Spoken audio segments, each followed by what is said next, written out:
धूप कहीं पर छाया हो। ये हमारा भैया की तरफ से 51 रुपया पुरस्कार बा कि भोलेनाथ ऐसे भैया के हमरे बनाए रह ऐसे कमाई में चांद चांद लगल रही बाबू जी। लेकिन कहल गई बात चांद लाने तो भूल गया।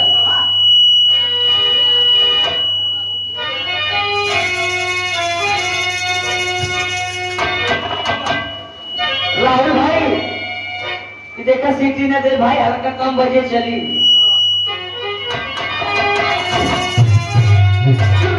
रघुकुली के राघव श्री राम जी लेके अवतार तार नगरी में आए। रखमान मर्यादा को राम जी देखी आए संसार में है चरण को पुजाए।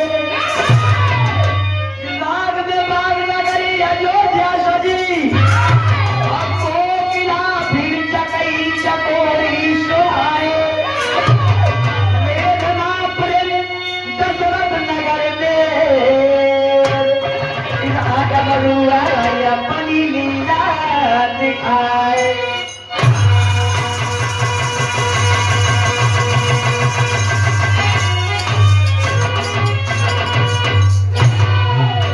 ए बाबू यही से ये कव्वाली का टुकड़ा लगल बा।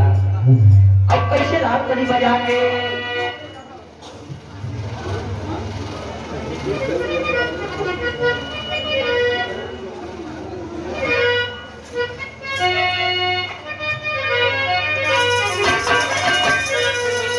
हाय हाय हाय कहल गए बा कि हम झूठ कि हमें झूठ अगर बोलूं मैं झूठ अगर बोलूं अब फांसी पर चढ़ाते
मोती के लिए ये कदम